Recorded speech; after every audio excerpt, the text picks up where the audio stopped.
정리라는 제목으로 오늘 말씀을 함께 나누고자 합니다. 함께 사는 사회, 우리 여러 공존하는 사람들이 있는 곳에는 다양한 사람들의 의견이 존재합니다. 나라도 마찬가지입니다. 의회 정치를 운영하는 국가에서는 국민의 생각들을 대표로 대변하는 정당이 있습니다. 우리나라에도 여러 정당이 있지만 크게 보수와 진보 두 그룹으로 양분되어 있습니다. 그리고 또 중간에 중도의 성향을 가지신 분도 있습니다. 이것이 투표할 때가 되면 어느 쪽을 지지한다는 것이 드러납니다. 나의 입장이 드러나는 것입니다.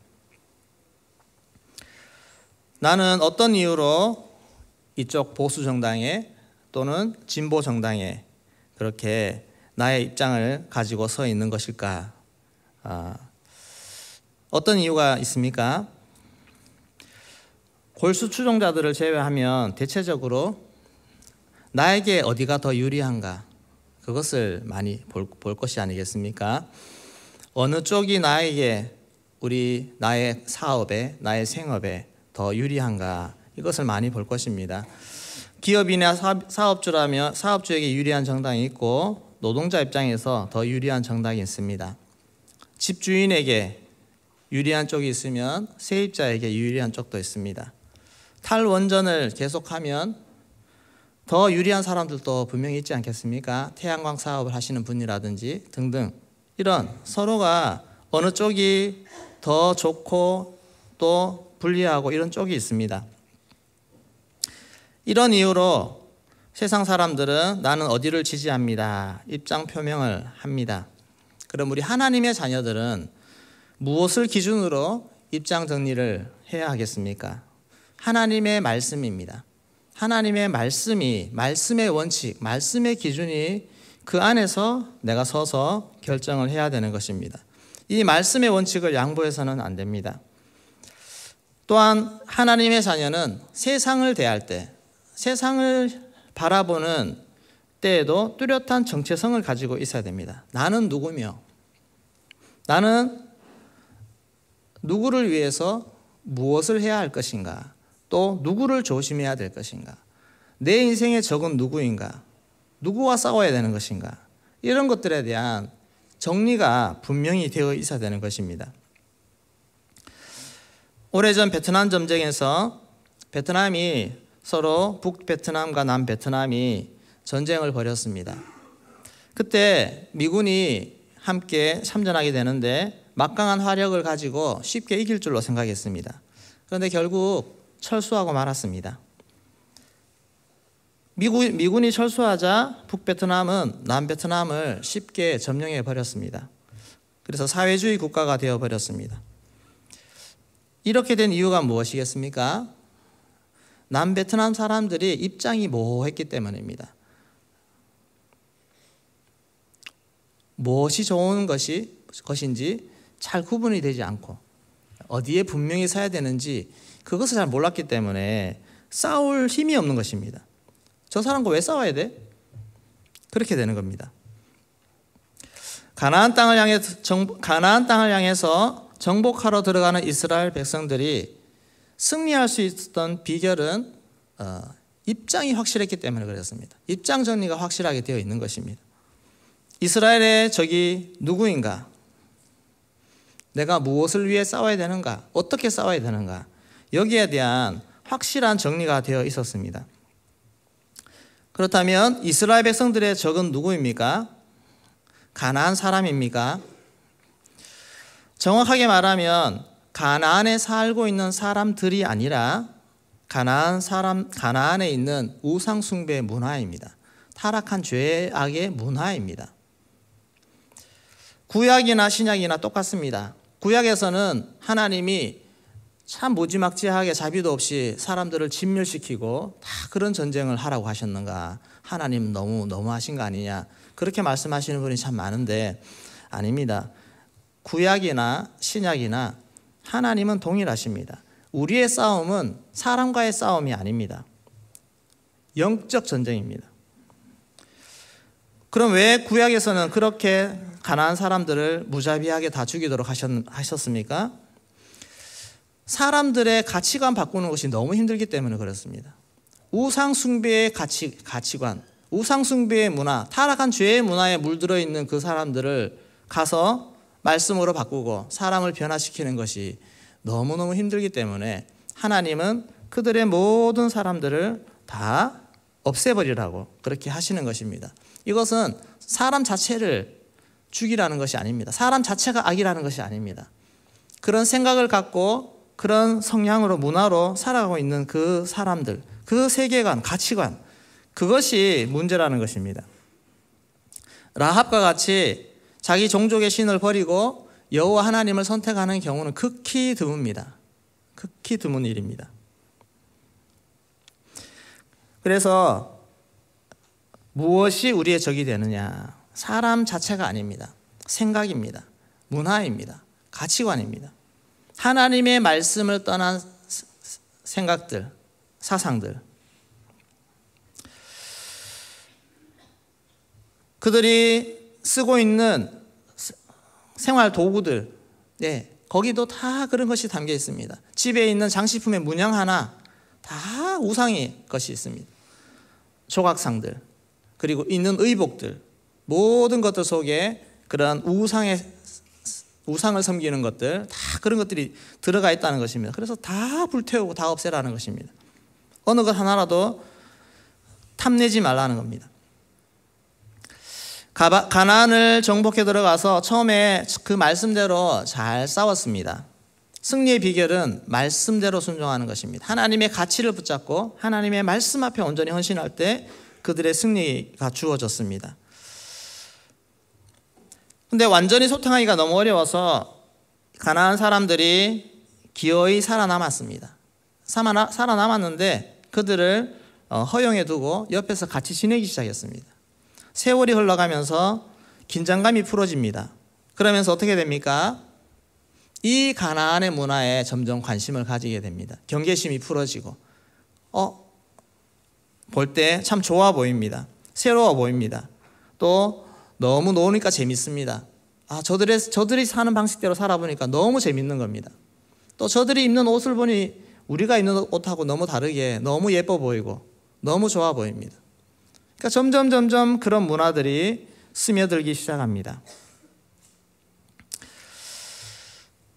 이런 현상들이 일어나기 시작하자 여호수아가 너무 걱정이 되는 것입니다. 특히 여호수아가 이제 자신의 사명을 다하고 이제 인생을 마치는 그 시점이 되어 보니 참 백성들이 살아가는 저런 생활상들을 보니 너무너무 걱정이 되고 염려가 되는 것입니다. 가나안 땅에서 이스라엘 백성들의 입장 정리가 어떻게 돼야 되겠습니까? 어떻게 그들이 어떤 자세를 가지고 살아야 되겠습니까?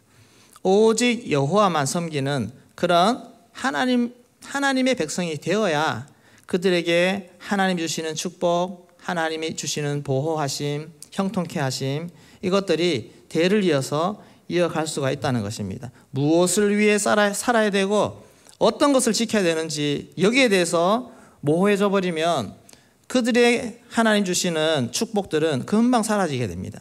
이것을 보고 여호수아가 너무너무 염려되어서 백성들을 불러 세웠습니다. 우리 잘 아시는 말씀이지만 여호수아 24장 14절, 15절 말씀 같이 한번 읽어보겠습니다. 그러므로 이제는 여호와를 경외하며 온전함과 진실함으로 그를 섬기라. 너희의 조상들이 강 저쪽과 애굽에서 섬기던 신들을 치워버리고 여호와만 섬기라. 만일 여호와를 섬기는 것이 너희에게 좋지 않게 보이거든 너희 조상들이 강 저쪽에서 섬기던 신들이든지 또는 너희가 거주하는 땅에 아모리 족속의 신들이든지 너희가 섬길 자를 오늘 택하라. 오직 나와 내 집은 여호와를 섬기겠노라 하니. 네, 여호와를 섬기라는 것입니다. 이스라엘 백성들이 섬기고 있는 그런 우상 신들 세 종류입니다. 강 저쪽에 이것은 아브라함 시대에 아브라함의 그 아버지 데라 그 그 메소포타미아 지역에서 섬기던 신들, 그것이 아직 여전히 남아있는 것입니다. 얼마나 많은 사람들이 그렇게 과거부터 섬겨오던 것을 완전히 끊지 못하고 아직도 여전히 그것이 남아있습니다. 그리고 또 애굽에서 지내면서 거기서 배워온 우상 섬기는 것들, 이것 또한 남아있습니다. 또 한 가지, 새롭게 가나안 땅에 들어왔을 때 여기 사는 사람들이 가지고 있는 이 신들, 이 세 가지가 다 섞여서 이 이스라엘 백성들 삶 속에, 생각 속에, 행동 속에 다 그대로 남아있고 서서히 드러나는 것입니다. 뭐가 약해지면 드러나겠습니까? 하나님을 향한 마음이 약해지면 이 우상의 생각들, 우상에 섬기는 것들이 드러나기 시작합니다. 우리 하나님의 자녀들이 말씀과 기도에 열심히 있는 이런 영적인 삶들이 약해지면 무엇이 드러나겠습니까? 세속적인 것이 드러납니다. 내 안에. 이것이 너무너무 중요합니다. 영적인 것을 우리가 힘쓰고 가장 최우선으로 해야 되는 이유가 바로 이것입니다. 하나님의 거룩한 것이 약해지면 세상적인 것이 올라오는 것입니다. 그래서 여호수아가 너희들 입장 정리 분명히 하라는 것입니다. 나와 내 집은 오직 여호와를 섬기겠노라. 너희들도 선택하라. 이 말이 그러면 너희는 네 마음대로 선택해서 저쪽으로 가도 좋다라고 하는 말이겠습니까? 네, 그 말이 아니지 않습니까? 하나님을 섬기라. 더 하나님 열심히 섬기라. 그 말을 하고 있습니다. 그렇지 않으면 어떻게 되는지 우리 24장 20절 말씀 같이 읽겠습니다. 만일 너희가 여호와를 버리고 이방 신들을 섬기면 너희에게 복을 내린 후에라도 돌이켜 너희에게 재앙을 내리시고 너희를 멸하시리라 하니. 여호와를 버리면 이방 신들을 섬기면 하나님이 이렇게 복을 내리신 후에라도 돌이켜서 너희에게 재앙을 내리신다는 겁니다. 너희를 멸하신다는 것입니다. 우리가 항상 하나님 편에 서 있어야 되는 이유가 바로 이것입니다. 하나님 편 안에 축복이 있고 영생이 있고 승리가 있는데 하나님을 붙잡지 않게 되면 세상 사람들과 똑같이 망하는 인생이 된다는 겁니다. 그래서 안타까운 것이죠. 저렇게 살면 망하는데, 저거 의지하면 망하는데, 우리가 착각하면 안 됩니다. 예수 잘 믿으면 복 받고, 예수 열심히 믿으면 복 받고, 그냥 적당히 살면 그냥 적당히 사는 것, 그것이 아닙니다. 적당히 사는 것이 없습니다. 적당히 살면 망하는 것입니다. 이것을 꼭 기억해야 됩니다. 열심히 주를 믿고 섬길 때 하나님의 은혜와 축복이 넘치지만 우리가 제대로 예수 안 믿으면, 제대로 하나님 안 섬기면 하나님의 모든 축복이 사라지고 아울러서 우리는 망하는 인생이 됩니다. 인류의 역사는 하나님이 주관해 오셨습니다. 그런데 세상의 가치관, 세상 사람들의 사상, 흐름, 문화 이런 것들은 사탄이 중심이 되어 지금까지 나아왔습니다. 하나님과 대적하는 그런 관계, 세상 주관자들이라고 얘기할 때는 사탄을 이야기합니다. 그래서 세상과의 관계, 세상과 어떤 관계를 맺어야 되는지 우리는 분명히 입장 정리가 되어야 됩니다. 세상과 친하면 안 됩니다. 세상과 너무 친하면 안 됩니다. 세상의 문화 매력적이라고 혹시 푹 빠져 계시는 분 계십니까? 와, 저거 너무 좋아. 선을 잘 지킬 수 있다고 자신하십니까? 네, 그렇게 줄다리기 하다가 외줄타기 하다가 떨어진 사람들이 너무 많습니다. 세상 문화 너무 매력적입니다. 너무 재밌습니다. 너무 좋습니다. 그러나 우리를 넘어지게 만듭니다. 가나안 문화와 똑같습니다. 우리는 세상 속으로 들어가야 됩니다. 세상 속에 들어가서 살아야 됩니다. 그러나 세상의 가치관을 따라 살면 안 됩니다. 세상의 방식대로 사는 것이 아닙니다. 세상 속에서 세상 것을 즐기며 사는 자가 아니라 하나님의 것을 가지고 세상에 나아가서 그들을 정복해야 됩니다. 그들을 하나님께로 이끌어야 되는 것입니다. 이것이 우리의 사명입니다. 차별금지법, 성평등, 동성결혼, 인권조례 등등 지금 세상은 이런 하나에 흘러가는 방향이 있습니다. 여러분, 이런 것들을 여러분 바라보시는 여러분들의 입장이 어떻습니까? 이것이 어디서 어느 편이냐 이것이 아닙니다. 하나님의 말씀의 질서를 이어주는 것이냐 깨트리는 것이냐, 그것을 보시고 우리가 생각을 정할 수가 있어야 됩니다.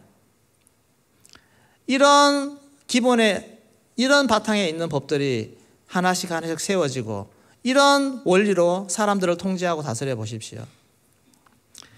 이것은 하나님의 말씀을 무너뜨립니다. 이런 일에 우리가 힘을 쓸 때는 힘을 쓸 수 있어야 됩니다. 또한 세상의 문화들 얼마나 재밌는 것이 많습니까? 여러분, 밤 문화를 버리시기를 소망합니다. 밤에 너무 재미있게 보내시면 거기에 넘어집니다. 쾌락, 재미, 이것들을 추구하는 것이 내 인생의 목표가 되면 안 됩니다. 어떻게 하면 인생 재미있게 살 것인가? 그것이 아닙니다. 우리의 시간을 얼마나 많이 허비하고 있습니까? 낭비하고 있습니까? 게임 하시는 분들, 게임 한번 열어서 하루에 3시간, 4시간, 또 휴일이 되면 하루 종일 그 게임 열어서 푹 빠져가 있는 그런 분들이 있습니다.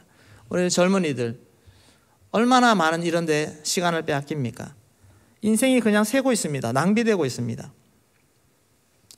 우리 하나님의 자녀들인 우리들도, 여러분들도 이런 낭비하는 인생에 잠시 재미를 추구하는 인생에 거기에 시간 뺏기지 마시고 하나님 앞에서 내가 어떻게 살아야 되는지를 먼저 바로 아시고 생각하시고 그렇게 하루하루 1시간 1시간 하나님 앞에 올려드리는 헌신하는 우리의 인생 되기를 소망합니다. 나의 시간 내 것이 아닙니다. 나의 젊음 내 것이 아닙니다. 나의 돈 내 것이 아닙니다. 이 모든 것들 하나하나가 다 주님을 위해서 쓰여지고 내게 주어진 시간들이 하나님 앞에 준비되어지는 그런 시간들이 되어지기를 소망합니다. 이것이 분명한 내가 어떤 목적으로 살아가야 되는지를 아는 사람이 그렇게 사는 것입니다. 가나안 땅에 들어갔으면 거기서 무엇을 해야 되는지 아는 사람입니다. 가나안 족속들을 멸해야죠. 그리고 거기에 있는 모든 우상 문화를 다 불태워버려야죠. 그리고 그 땅에 하나님의 문화를 세워가는 것입니다. 하나님의 말씀을 세워가는 것입니다. 세상 모든 나라들이 보고 존경하고 부러워할 만한 하나님의 문화를 만들어내는, 찬란한 하나님의 문화를 만들어내는 그것이 사명 아닙니까? 오늘 이 땅을 살아가는 그리스도인들, 오늘 하나님이 대형교회 불러주신 여러분들, 우리가 하나님 앞에 이 사명을 가지고 우리 이 시대를 살아내기를 소망합니다. 대형교회를 이야기할 때 정말 하나님의 말씀과 사명으로 무장된 교회구나. 우리 젊은 사람들, 다음 세대가 세상의 아이들을 쫓아가지 아니하고, 또 여러 교회가 있지만 정말 세상에 휩쓸려 다니는 그런 다음 세대 아이들의 모습이 아니라 하나님 앞에 거룩하게 잘 준비되어서 다음 세대를 준비하고 막강한 하나님 거룩한 영향력으로 세상에 나아가서 세상을 변화시켜 갈 수 있는 그런 다음 세대로 세워지는 그런 은혜 교회가 우리 대형교회 되기를 소망합니다. 우리 부모님들, 자녀들 공부 잘 시켜서 대학 잘 보내는 것이 목적이 아닙니다. 하나님 앞에서 우리 아이들, 이런 아이들로 세워낼 수 있기를 소망합니다. 세상의 가치관을 따라가면 안 됩니다. 하나님 앞에서 우리를 택하신 그 하나님의 뜻을 우리가 분명히 알고 분명한 목적을 가지고 내가 어떻게 살아야 되는지를 분명히 정리해서 그렇게 한 시간도 실수하지 않고 한눈 팔지 않고 주님 나라 위에 달려갈 수 있는 우리 대형교회 성도님들 다음 세대 되기를 주의 이름으로 축원합니다. 네, 우리 바로 기도하겠습니다.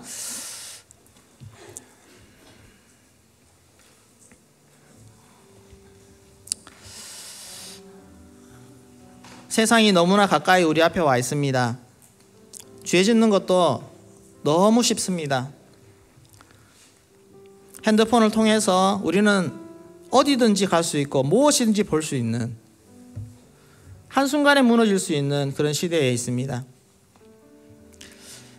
그리고 하나님의 말씀이 먼저 내 안에, 내 중심에 잘 새겨지기를 소망합니다. 하나님의 거룩한 뜻이 내 마음 중심에 가득 채워지기를 소망합니다.